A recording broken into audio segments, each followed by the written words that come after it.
postal votes had perfectly printed circles rather than a hand. Not just that, Riccardo, some of them weren't even folded. They're meant to be folded when they're sent out. Technically, Donald Trump's actually on 160 electoral college votes, and Joe Biden is like under 100 right now in terms of which states have certified the votes. So that's what it is. This is what's prospected by Google right now.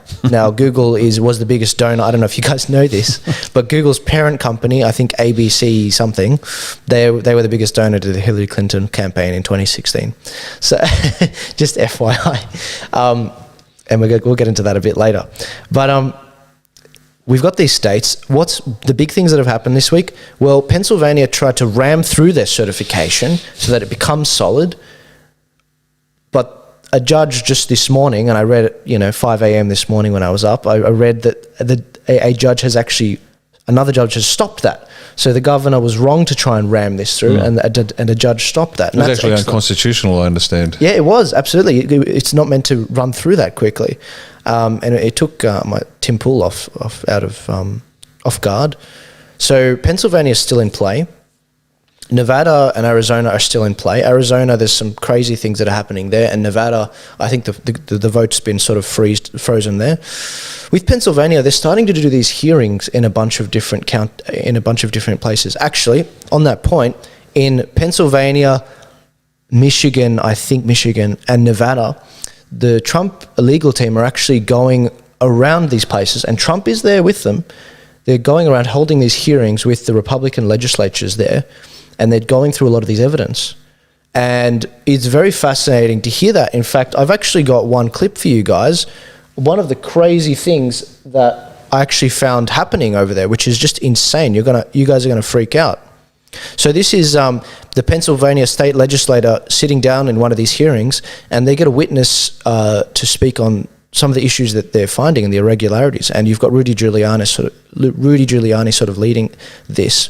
But have a listen to what this guy says. He's talking about the curve in votes and how there's sudden sort of jumps in the vote counts that we all saw. Normally you would expect to see a smooth curve going up, not any big spikes.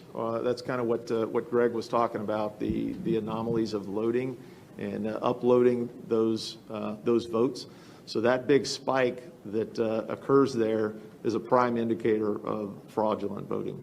And that's 604,000 votes in 90 minutes, is that right? Correct. This is 337 votes, 337,000 votes in that period of time. Yes. And when you look at this entire curve with all these spikes, can you calculate how much of a vote that accounted for Biden and how much for Trump? Close to 600,000. I think our figures were about 570 some odd thousand that all those spikes represent over time. For Biden? Correct. And how much for Trump? I think it was a little over 3,200.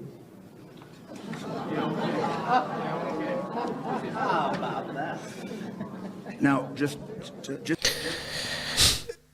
to recap, guys, just so you guys understand this, all these spikes, this is in Pennsylvania, in all these spikes, when you add them up, it's 570,000 votes for Biden and 3,200 for Trump.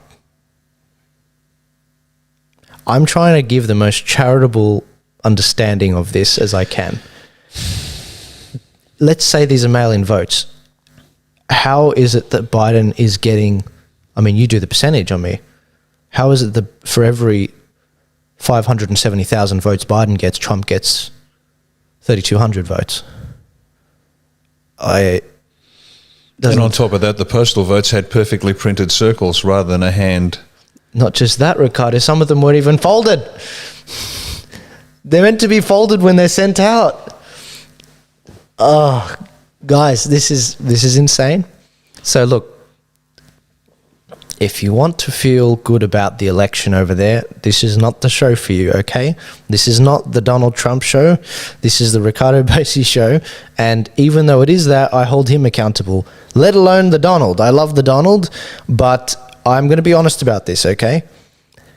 This evidence needs to be brought before a court. And it needs to be brought into Australian consciousness. And you know why? Because Cytel, the company that's involved in this in the United States, guess what? They're providing services to many of the Australian states for their vote count.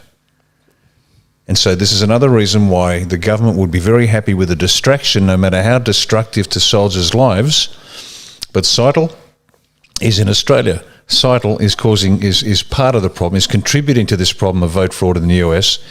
And I can guarantee you that the federal government and the state governments do not want the Australian people to know that the cause or the contributing factors in terms of the organisations that are responsible for this alleged vote fraud are currently being contracted to Australian states. Another reason why they're trying to distract you. Look at my right hand while the left is working. Another anomaly for you guys. This is going to make